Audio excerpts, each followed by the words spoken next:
viss jau ļoti vienkārši. Pilsētai kopumā ir labāk, un šeit ir vairāk cilvēki, gan iedzīvotāji, gan turisti, gan tā tālāk. Ar to vien jau būtu ne tikai mums, bet arī visiem pārējiem labāk. Tas tā ideālajā variantā. Tās sajūtas ir dažādas, bet nav laika vienkārši varbūt ieslīgt tādā ļoti lielā apcerējumā, kā tad mēs īsti šajā pozīcijā jūtamies, ir vienkārši jāstrādā. Katra diena nāk ar jauniem izaicinājumiem, piedzīvojumiem. Darba stundas mēs neskaitam.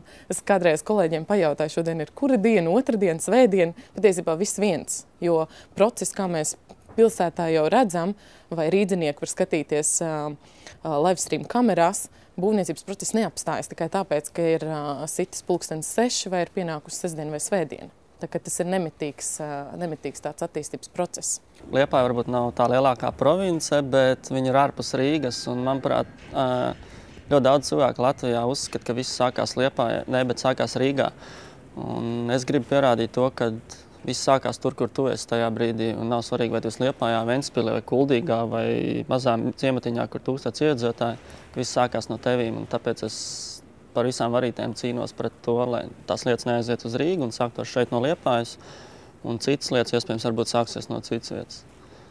Man radošā Liepāja ir katrs rīts, vai tā būtu jūnija skaista diena, vai tas būtu vēls pavasaris vai ziema.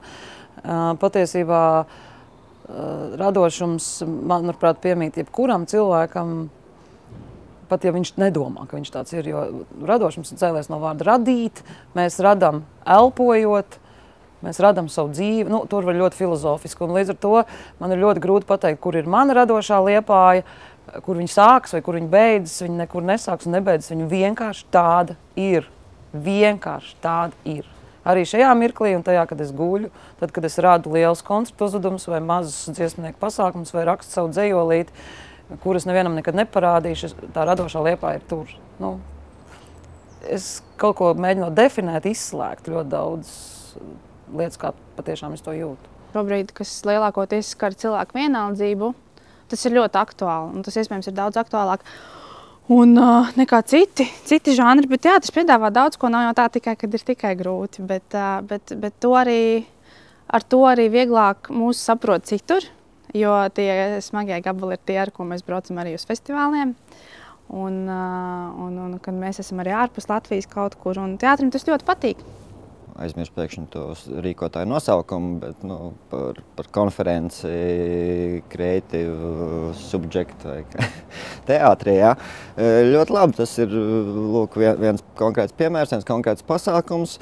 Un ja jautājums bija par to, kāds iegūms ir tieši klubam Fontaine Palace vai viesnīcai, ļoti acīm redzams izmērāms, ja, kad pēc šī pasākuma tur noteikts skaits, pietiekami liels skaits šīs konferences dalībnieku, tie paši rīdzinieki pieminētie, nāca arī uz klubu, uz koncertu, apmeklēja, priecājās un viss kārtībā. Jā, un jau vairāk gan tādu veidu pasākumu, te jebkas, jā, jo ieguvēji būs visi. Tas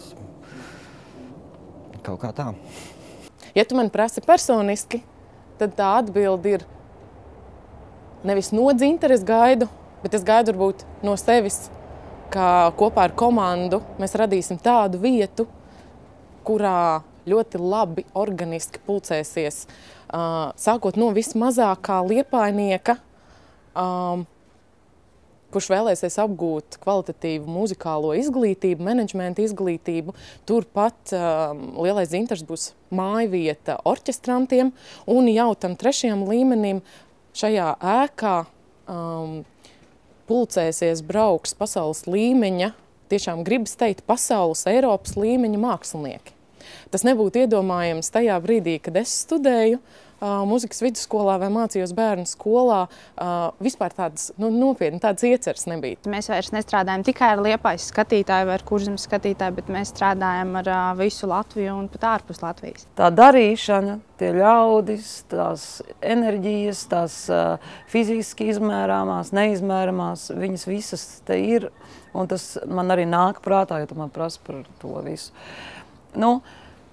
Laikam mums ir atņemts kaut ko pašu būtiskāko nosaukt vārdā un definēt, un es to nevaru, bet tas, ka tas ir jau, tas nav vairs jāpierāda. Negribētos apstāties tikai pie Eiropas, jo mēs sev varbūt vairāk ierobežojam, ieliekam kādā rāmī, tas mums liedz domāt citos apvāršņos, kontaktēties, socializēties, veidot partnerības un sadarboties arī ar Amerikas, Japānas un citām zemēm. Es domāju, ka tas būtu absolūti absurdi, ja mēs domātu tikai tālāk par savu sētu un tālāk ne.